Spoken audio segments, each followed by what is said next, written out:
WatchMaestro fan, welcome back to the channel. Today we're going to talk about the 3 mistakes first-time watch buyers make that they need to stop making, in my opinion, in order to enjoy the process and the journey a little bit more. So a common thing that I notice with watch buyers when they come to get their very first luxury watch is that they are hyper obsessive about which watch is gonna be a good investment, which watch is gonna retain its value, and things around those kind of topics. They want to buy something that will hopefully go up in the future or not be worth half its value in the future. The thing is, by nature, you are kind of in a position of beggars can't be choosers, because chances are if it's your first watch, you're probably spending something like, I don't know, $10,000 maybe on it, right? $15,000 maybe on it. You are probably not going to find something that is going to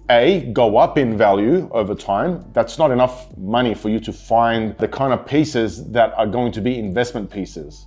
And for more information on that, refer back to our last video where we talked exactly about this topic. And the other thing is, the second point being on trying to not lose a lot of money on resale if you were to resell something down the track. Guys, it's your first watch, just enjoy it. Buy what it is that you like and wear it and enjoy it. If that's your first watch that you're getting into the luxury watch sort of world, right? There's no point trying to compromise here, compromise there, just so that maybe it doesn't lose as much value as some other watch, when at the end of the day, the watch that you put on your wrist, you don't actually really like. There's no fun in that. So just buy your first watch and enjoy it. Down the track, as you save more money and you're in a position to buy another watch, you'll be able to eventually buy watches that do maybe go up in value or hold their value very, very, very well, right? So that's mistake number 1. Just buy what you enjoy and wear it. Mistake number 2 is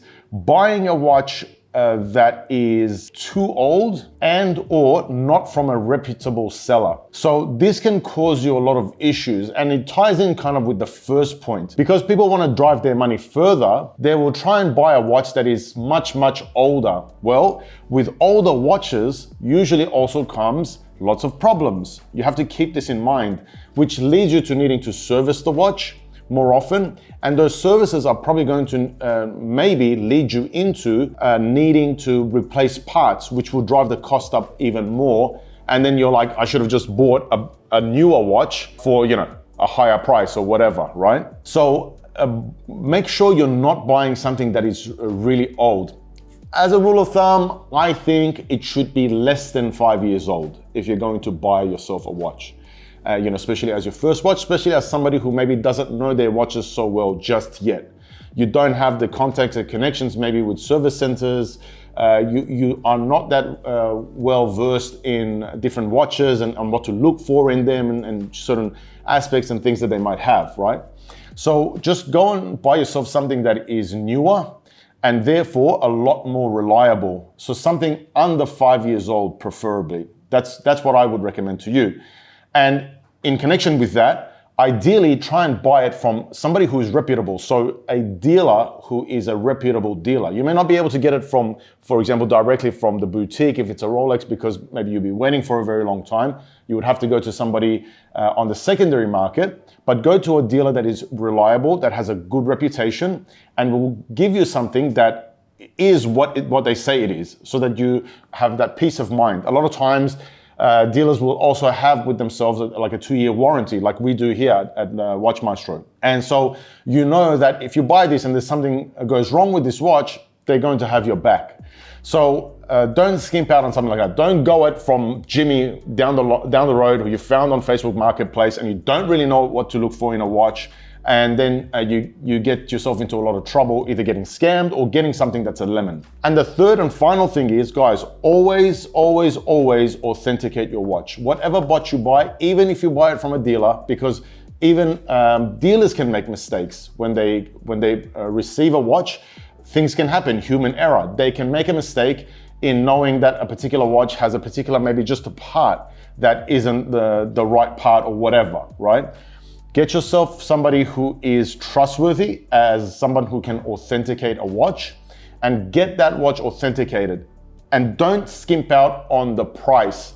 We get people who try to look for a 5-finger discount on authentication that is like 1% of the value of a watch sometimes, sometimes even less. And just to save like, I don't know, $40, $50, $100, they just want to save a little bit of money on authentication.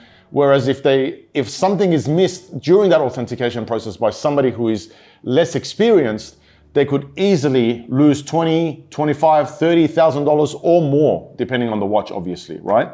So get yourself a good authenticator and get your watch authenticated no matter what. Tell the would-be seller that you must get this watch authenticated, and only when it's passed that test and you've got the green light from the authenticator, that's when you'll hand over the money.